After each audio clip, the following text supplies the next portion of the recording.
Assalamualaikum warahmatullahi wabarakatuh. Saya Alsa Kurina dari Prodi PGMI Unit 2 semester 5. Di sini saya akan mempresentasikan tugas final saya, yaitu tentang penilaian kompetensi. Jadi langsung aja. Pengertian penilaian atau kompetensi itu berarti keadaan yang sebenarnya, yaitu kemampuan atau keterampilan yang dimiliki oleh peserta didik berarti keadaan yang sebenarnya, yaitu kemampuan atau keterampilan yang dimiliki oleh peserta didik. Istilah autentik itu dalam kamus besar bahasa Indonesia memiliki arti dapat dipercaya atau asli dan merupakan sinonim dari nyata, valid atau real. Dan salah satu penekanan dalam 2013 adalah penilaian autentik ini dimana dalam penilaian benar-benar memperhatikan proses pengumpulan berbagai data yang bisa memberikan gambaran perkembangan peserta didik. Ada jenis-jenis penilaian autentik itu yaitu sebagai berikut. Pertama, penilaian kinerja. Jadi penilaian kinerja itu penilaian yang sebisa mungkin melibatkan klasifikasi peserta didik dan khususnya itu dalam proses dan aspek-aspek yang dinilai. Guru juga dapat melakukan dengan meminta para peserta didik menyebutkan unsur-unsur proyek atau tugas yang akan mereka gunakan untuk menentukan kriteria penyelesaiannya.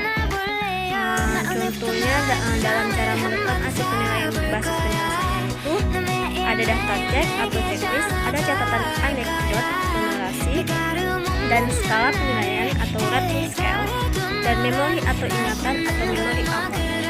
Dan selanjutnya kedua ada penilaian proyek. Jadi penilaian proyek itu atau sering disebut dengan project assessment yang merupakan kegiatan penilaian terhadap tugas yang harus diselesaikan oleh peserta didik menurut periode atau waktu tertentu saja. Dan penyelesaian tugas itu dimaksud berupa investigasi yang dilakukan oleh peserta didik dengan mulai dari perencanaan, pengumpulan data, dan pengorganisasian, pengolahan analisis, dan penyajian data. Dan ada pun yang perlu diperhatikan dulu dalam penilaian proyek ini, yaitu ada keterampilan peserta didik dalam memilih topik, mencari dan mengumpul data, mengolah dan menganalisis, memberi makna atas informasi yang diperoleh, dan menulis laporan.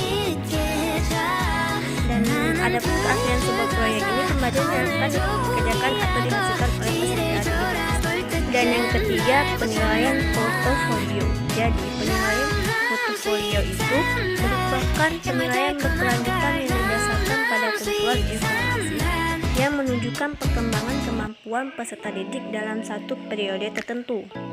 Dan proses pembelajaran yang dianggap terbaik oleh peserta didik itu hasil tes, bukan nilai atau bentuk informasi lain yang terkait dengan kompetensi tertentu dalam satu mata pelajaran.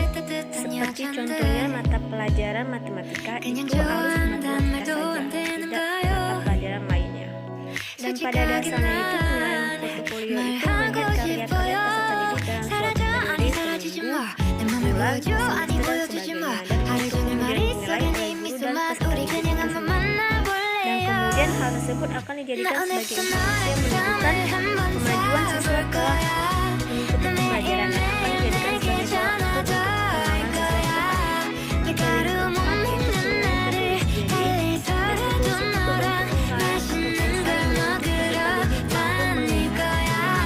bentuk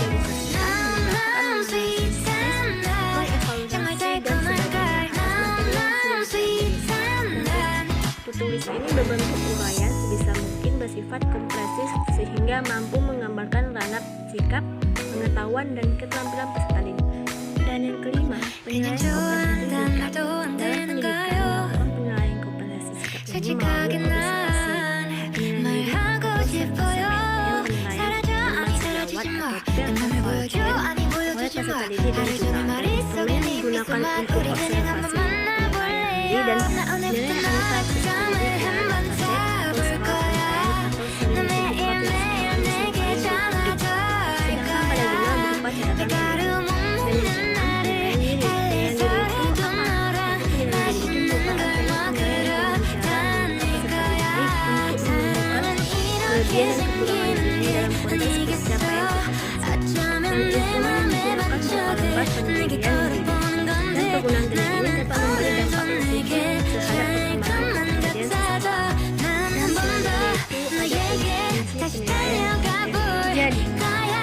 Mengevaluasi hasil belajar dapat dikatakan berhasil dengan baik apabila dalam pelaksanaannya berpegang pada prinsip dan prinsip-prinsip penilaian otentik diantaranya ada 3, yaitu prinsip keseluruhan, ada juga prinsip keseimbangan, dan prinsip objektivitas. Dan dalam penilaian otentik ini, gambaran perkembangan belajar siswa harus diketahui oleh guru, ada guru mengetahui proses belajar dan proses. Dan sebab itu apabila data yang ditemukan guru mengindikasikan bahwa siswa mengalami kesulitan belajar, maka guru bisa menilai tindakan berdasarkan prinsip-prinsip yang berlaku, yaitu yang pertama ada objektif. Jadi objektif itu berarti penilaian berbasis pada standar dan tidak dipengaruhi faktor subjektivitas penilaian. Dan contohnya pada gambar di situ yaitu ada subjektif dan objektif. Dan yang kedua yaitu ada terpadu. Jadi terpadu itu berarti penilaian oleh pendidik dilakukan secara terencana, menyatu dengan kegiatan pembelajaran dan berkesinambungan. Jadi maksudnya itu yaitu penilaian dari peserta didik itu dilakukan dengan secara terencana dan harus mempunyai kegiatan pembelajaran seperti gambar berikut. Dan yang ketiga yaitu transparan. Jadi transparan itu berarti prosedur penilaian, kriteria penilaian, dan dasar pengambilan keputusan dapat diakses oleh semua pihak. Dan yang keempat, akuntabel, yaitu akuntabel berarti penilaian dapat dipertanggungjawabkan kepada pihak internal sekolah maupun eksternal untuk aspek teknik, prosedur, dan hasil. Dan yang kelima yaitu ekonomis. Jadi ekonomis itu berarti penilaian yang efisien dan efektif dalam perencanaan, pelaksanaan, dan pelaporannya. Dan selanjutnya itu ada tujuan dan manfaat penilaian otentik. Jadi tujuan dan manfaat penilaian otentik itu yaitu menjadikan siswa pembelajar yang berhasil mengetahui pengetahuan, melatih keterampilan siswa, menggunakan pengetahuannya dalam konteks kehidupannya, dan memberi kesempatan siswa menjadi atau menyelesaikan masalah yang nyata. Dan ada juga dari salah satu penelitian dari Huruf Dianetra menyatakan beberapa kelebihan dari penilaian otentik, yaitu yang pertama, siswa sedang aktif dalam proses penilaian. Pada hasil ini mampu menolong siswa untuk mengurangi rasa cemas yang dapat mengganggu pikirannya dan juga hati dirinya. Yang kedua, tugas yang digunakan dalam penilaian otentik itu harus lebih menarik sesuai dengan kehidupan sehari-hari. Dan yang ketiga, sifat lebih positif terhadap sekolah dan belajar dapat berkembang dengan baik. Dan yang keempat, penilaian otentik lebih menekankan siswa untuk belajar mengajar. Di sini saya akan menjelaskan contoh RPP dengan penilaian otentik. Jadi RPP-nya yaitu di dalam satuan pendidikan yaitu di SMK Negeri Sunan Kendari. Dan mata pelajaran itu matematika, dan kelas atau fungsinya itu kelas 7 dan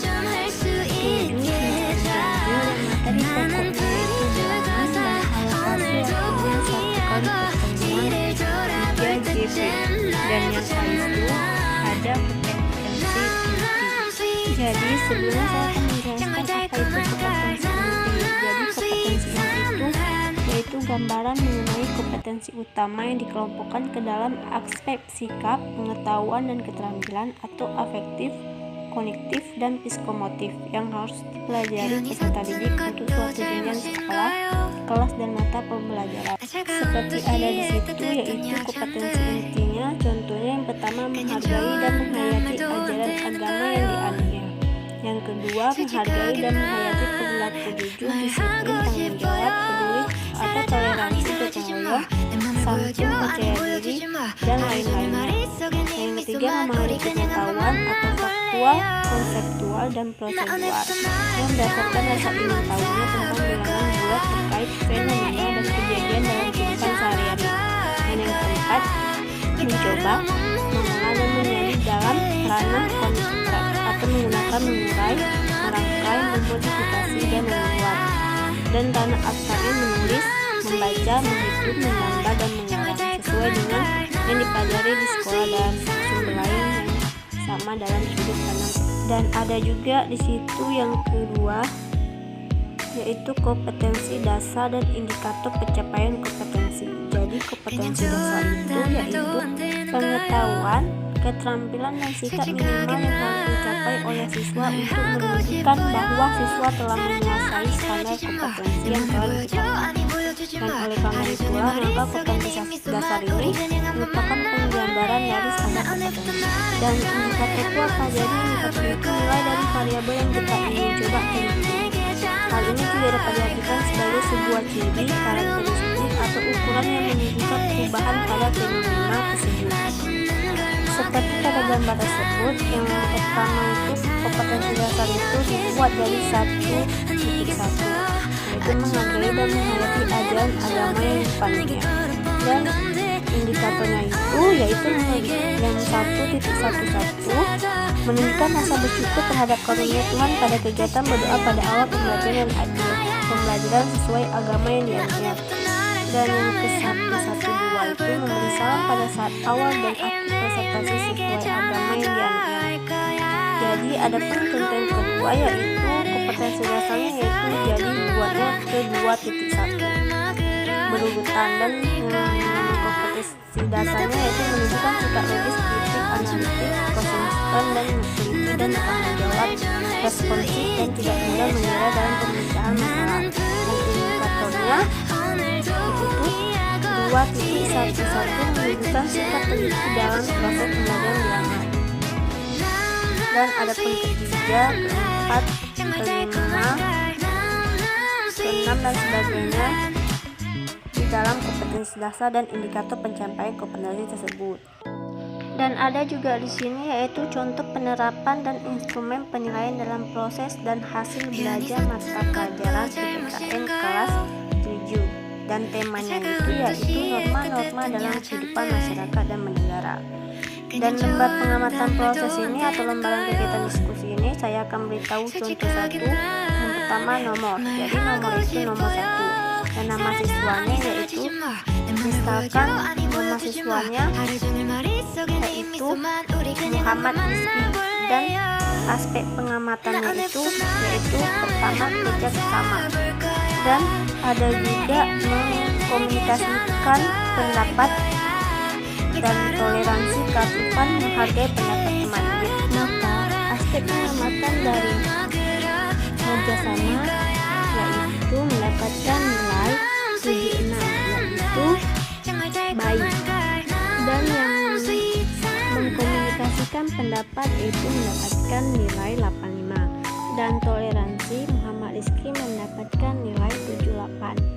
Dan keaktifannya Muhammad Rizky mendapatkan nilai 76. Dan menghargai pendapat teman Muhammad Rizky mendapatkan 65. Jadi jumlah skornya yaitu 380. Jadi nilainya harus diperoleh kali 100 dan dibagi skor maksimal. Karena saya sudah membaginya, jadi nilainya didapatkan jadi 7,6. Dan keterangan itu dituliskan yaitu baik atau dikosongkan saja tidak. Dan